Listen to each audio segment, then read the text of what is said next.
All right, it's up. Can you see it? No, not yet. Oh, there we go. Go to my page. Mm-hmm.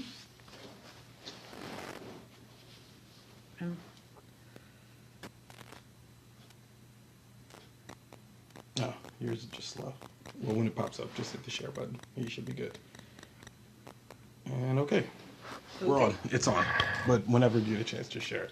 Good evening, once again, and welcome to yet another episode of 10 Minutes with Ronald, the show that nobody asked for, yet somebody is watching. I am here on this fine Tuesday evening with my friend, Christy Holly. Hello, Christy. Hello. We are here to have a little talk. Okay. And the reason why, so everybody knows that it's Breast Cancer Awareness Month, and a lot of people do a lot of talking in general about breast cancer and about how it affects them in their lives, but breast cancer has affected you more directly than most. Mm-hmm.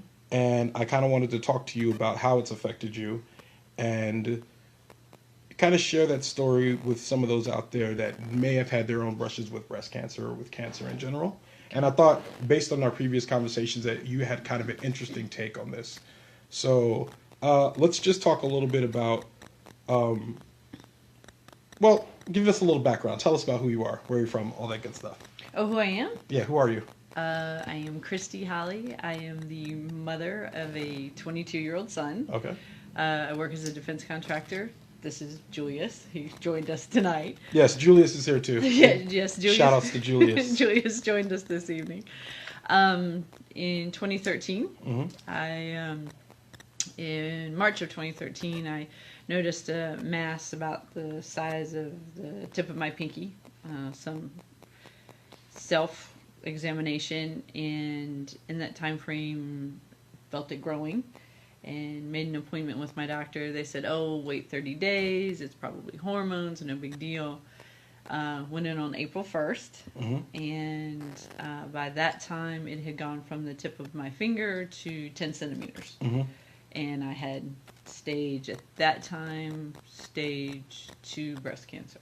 Okay. So you go in and they say stage 2 breast cancer. What's the first thing that you think? So let me tell you how they told me. Okay. So that was the part that threw me off. So I had an amazing technician that gave me, who did the mammogram for me. Mm-hmm. And she said, look, you need to go get your family. They're going to come back and do a biopsy. I'm telling you, it's not good. It's cancer. Mm-hmm. Okay. So I go and get my mother and my sister. And to clarify, this is not the... Oh, it's paused. Hold on one second.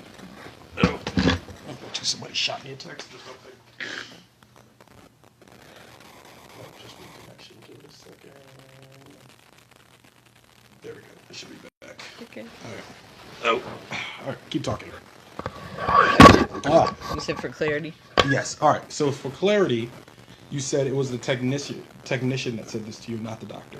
Okay, so the technician was not allowed to tell me that. Mm-hmm. She didn't say it was cancer. She said, I've seen it before. You need to go get your family. Mm-hmm. She never came out and said it because she was actually doing me a favor. I have a tendency to be independent and just do things on my own. Mm-hmm. And she's like, you truly need to go get your family. Mm-hmm. So she saw it coming, and if she hadn't done that for me, I would have probably heard the news without a support system. Mm.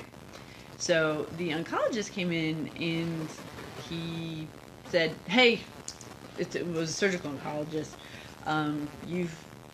From the biopsy, you've got cancer. He used a long 4-phrased word I can never repeat. Mm-hmm. Because you can't remember it, or because you... No, it's just so big and large, okay. Just like a swamata. I thought it was like Voldemort or something. No, yeah, right? Something along that lines. It'd have been easier if it was. Mm. And he came in and said, hey, here's what it is. Recommend double mastectomy. I only had the cancer on the one side, and we need to move out on this, and we need to be aggressive with it. And keep talking. It goes back to what you said. What's the first thing you think? And it was just like, well, wait, no, that's not me. Wait, stop talking. You're saying a million things to me, and you're not letting me sit in the diagnosis. You're just, here's what we're going to do, here's what's going to happen, and in mere seconds, that statement changed my whole life, you know. So it was, to say it knocked the wind out of you doesn't even express what's happening at that time. How did you, so what were next steps? So at this point, you're probably somewhere between just learning about the diagnosis and then learning what your plan is moving forward. So talk a little bit about the in-between place when you're not quite sure what your plan is moving forward, but you've already accepted, or you're just now reflecting what the diagnosis is. So, you know, I mentioned it with stage 2. My plan changed a little bit because in between that, they give you a CT scan. And in the CT scan, they found a baseball-sized tumor on the left side. And again, my cancer was on the right. Now they find this tumor on the left. So in that time, I went from stage 2 to stage 4, metastasized cancer. And I thought we were going into chemo treatments. And I went to see my oncologist, and he was like, we need to do a biopsy on the baseball. Best case, 3 to 10 years life expectancy. That was the one that changed everything and changed my view on life and how I see stuff. At that time, my son was 18. So in that process... Keep talking. We're frozen, but keep talking. No worries. They did the biopsy, and then I had to wait to come back and decide. So in that time, I had a few weeks where nobody knew but me about the 3 to 10 year diagnosis. So you start making life decisions like, well, if it is really 3 to 10 years, then I don't want to do treatment, and I'd rather just go live my life and live that 3 to 10 years the best I can, rather than, 3 to 10 years just not spending time with my son or just doing treatments and not living life. So I had a weird stage with that. And then that came back, and we went back to stage 2. So to go from 3 to 10 years to now you've got something that can be, I don't want to say cured, but it's surmountable versus a life expectancy issue. So at this point, you start moving forward with your treatment. So talk a little bit about how that went. Oh, treatment's crazy. So again, I had a life expectancy of 3 to 10 years. Yeah. So I had come back to work, and I was waiting to hear next steps. And I said, don't call me at the office. I'll just come back in. Well, my phone rings, and it's, hey, you need to come in. It's stage 2. We've got to get you in chemotherapy. I say this tongue-in-cheek, but this truly had happened. At that time, I had, my hair was down to here, I had all this blonde hair. And they told me it was going to go. I probably was the happiest person that's ever walked into chemo, because I went from not being able to live past 50 to you can be cured, you just got to go through this next 2 years of, it's going to be rough, don't get me wrong. So I was ready to go, because it changed what things were going to happen. Now, the first treatment did, and that's why I've got them over here, you can probably see it. The first treatment, because we were in a hurry to do it, I didn't have my port in, so they blew the veins out of my arm. And that was an issue there, but then we got the port in because we wanted to get me into treatment so fast, because it was aggressive. So, yeah. So when you talk about 3 to 10 years, how are you processing that? So like at this point, so you go from one moment of it being like a lifespan of 3 to 10 years, and then you go from a moment where you can live a full life if you have it cured. So talk a little bit about before you realized that when you were it was just going to be 3 to 10. What were the type of plans that you were making? And did you even have an opportunity to kind of make those types of plans? Oh yeah, you don't sleep. I mean, once it was the plans in between that was, okay, I have to pack a lifetime with my family and my son into 3 to 10 years. So at that time, Barrett was 18. So it was, okay, what are all the things he will need to know to be an amazing adult? Because I'm his mom. Yeah. So I started, I don't think my family knows this, I have had a list of things he would need to know to be a functioning adult. Not that he isn't, but it was like all the things that I would feel I couldn't leave this earth unless I knew he knew. Just silly stuff Yeah. like, you know, how your 401k works. You know, it's silly stuff that you don't think of until you Yeah. get in like your Yeah. 20s and after college, and you're like, Yeah. okay, how do I buy a house? What's it like to pay a mortgage? Yeah. Just life stuff that you need your parents for that come up. But when I forget my blessings, when I let stress and life kind of get on me a little bit, it's cards that people send me. Oh, It's could you move your phone? Yeah, I think it's making the buzzing sound. That should probably. in that box. Yeah. That's just kind of So through your treatment, you changed you changed physically. Yeah. So reflect a little bit on that. How do you go from being a normal, healthy person with a positive self-image to someone maybe not so much like that? Ooh, that's a hard question. That's probably one of my biggest struggles I've had with it, and still Yeah. today have with it. Yeah. So the cancer, the treatment took my hair, so I lost all my hair. Unfortunately, with breast cancer, it's the reverse effect because they put you on so many steroids. So I put on 42 pounds of weight. So I was bald. I had no eyebrows. I was fat. You can't be out in the sun, so I was freakishly white. So it kind of looked like powder. And you know, you still have to function in everyday life. You still have to go to the grocery store. So people, they don't mean to, but they stare, and you get why they stare. Yeah. And even when you would wear the wigs, they look ridiculous, Yeah. and it doesn't feel. You're not you. So I knew what I looked like when I walked by a mirror. To look in the mirror, I wasn't seeing me. I was seeing something else that wasn't me. And I will tell you, it's probably, I'm still working on that. I would say probably in the last 3 months, I'm starting to get traction with that.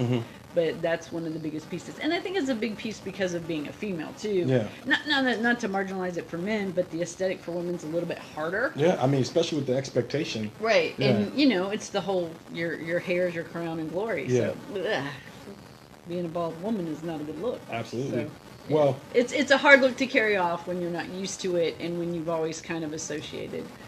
It changes your definition of beauty. Let me back up in on that because it's definitely humbling of how you see beauty. It definitely changes that. I guess it takes the value out of I'm missing this word, the superficial. It takes the value out of the things that you can like touch and see and all those. Yeah, big time. Big time. So what about your friends? How was their interactions with you? And then I became very introverted because my whole focus was to get better, and I also felt like it was a thing that would burden people.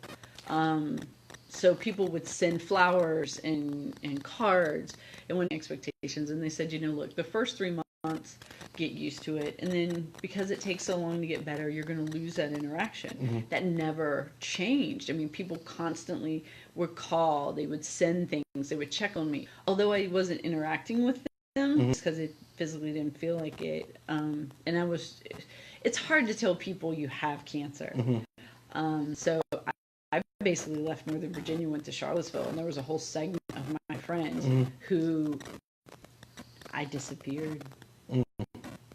And the first event at the Works with Maya that they did for me, there was a group of amazing ladies, and they know who they are, had found out maybe a few months before then that I had cancer and had been through this. I disappeared out of their life because I wasn't ready to, I had to deal with it, and I didn't know how to bring it to somebody else's door.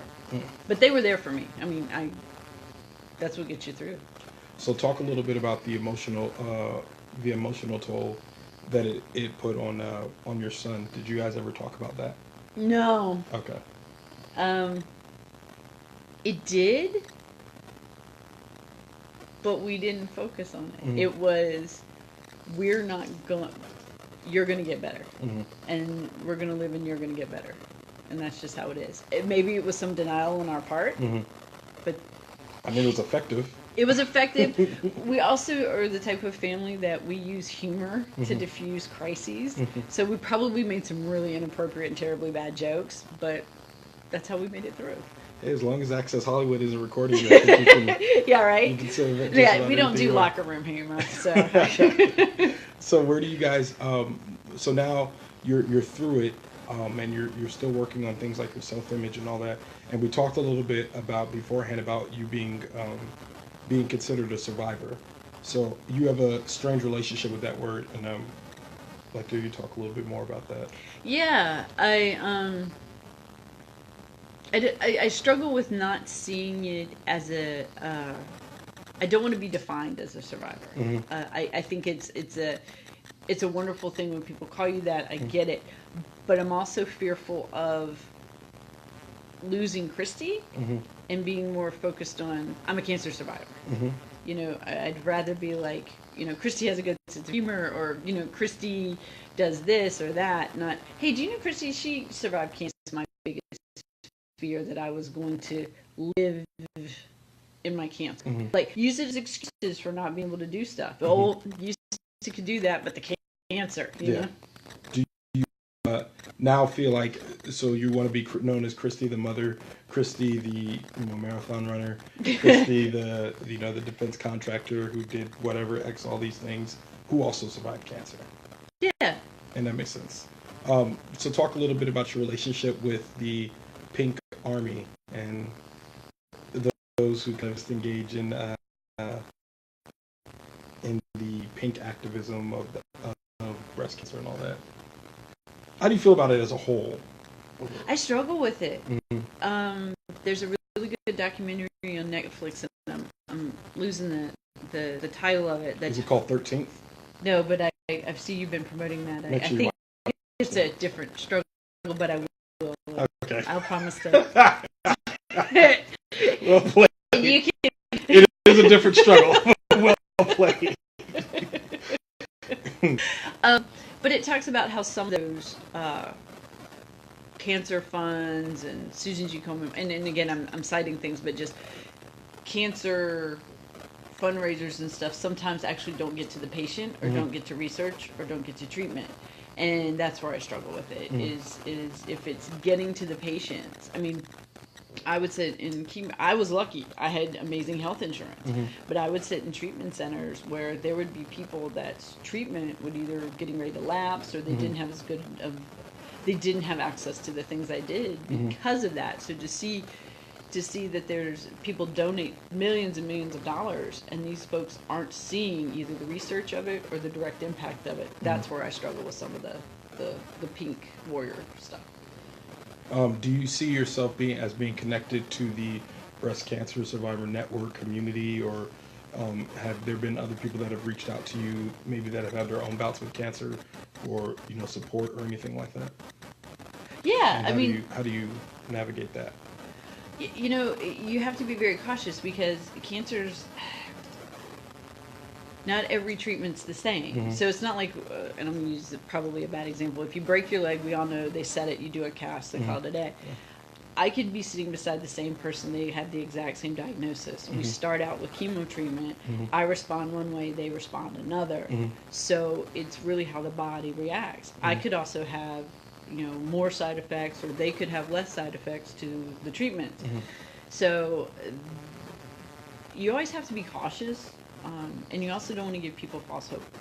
That's one of the things. I was blessed enough that my cancer had some very simple miracle moments that aren't typical. So but I also enjoy interacting with folks that are going through the treatment and trying to be positive and explain, it's a dark place, but when you come out of it, you're going to be okay. How has this affected your relationship with science and faith? Ooh. Ooh. Yeah, so you don't get connected to God until you're told you're going to die. You find God, I don't care who you are, really, really, really fast. Yeah. There he is. Yeah, and I don't want to sound like Kanye, but we may not have been on speaking terms, but the day I got told, I was on a direct, any entity that's willing to listen to me, I need your help now. And I think that for me, prayer got me through. When it didn't feel good, when it hurt, when that was, I couldn't just rely on science. Did you find yourself going to a place that you had been before? Like, were you in church as a young? Well, yeah, you were in church. Yeah, as I a was young in person. church. So did you find yourself going back to an old familiar place, or was this like a new? It was a new place. Okay. It wasn't through, when you're younger as a child, you see religion differently. Mm-hmm. This was a different interaction from an adult level. Yeah. Oh, I'm sorry. I thought there was more. No, that was it. It doesn't get more profound than that. Gotcha. Science, though. How do you feel about science? Do you feel like, as far as medical breakthroughs, because you said that your treatment was experimental? It was a different process. So my cancer was not genetic. Okay. And it was environmental, and they wanted to do the mastectomy first on both, but I only had it on the one side. And then they wanted, but I still have to do chemo and radiation. So not my surgical oncologist, but my oncologist said, hey, they're seeing Europe and in South America that doing chemo first has actually had a better impact, because sometimes it'll shrink the size of the tumors. I also had negative receptors, and 20% of the population will actually flip their receptors with chemo, and I was able to do that. So overall, what would be your final word? Like, what are your final thoughts on being Christy, who also survived cancer? Oh, that's a hard question. I've never put thought into that. Well, what do you think about now? Like, what's the first thing that comes to your mind when you think about your battle? That I don't want to do it again. I think that's pretty straightforward. Yeah, I mean, once you've had it, it's always that thing that kind of lives right back here. If I'm tired one day, did I feel like this right before I got diagnosed? So for me, yeah, that's the thing that's always in the back of my mind. How long have you been cancer free now? August 18th was my first full year of remission. Okay. Yeah. That's awesome. Yeah. So you had your cancerversary. Yes, I did. I don't want to call it that ever again. I'm sorry. Yeah, that was awkward. Yeah, let's. I hope that doesn't catch on. Well, I appreciate you coming on. No. I appreciate you talking to me. I think it's important to share stories like this, especially for people that may have some sort of struggle themselves, even not necessarily with cancer. I think it's important that people know that you can beat struggle. I mean, you can beat stuff. Appreciate you talking about it, and I wish you luck as you continue your journey. Thank you. So if anybody continue watching the show, we have more exciting things coming up. We have the election special on November 8th on Super Tuesday. Get Real to Charlottesville really quick. Get your go bag, right? Get my. Well, I really just want to stake out my spot in the house. So, but yeah. So keep watching again. Once again, this has been 10 Minutes with Ronald, the show that nobody asked for, yet somebody is watching. You gotta give me a chance to actually turn it off. All right. Oh.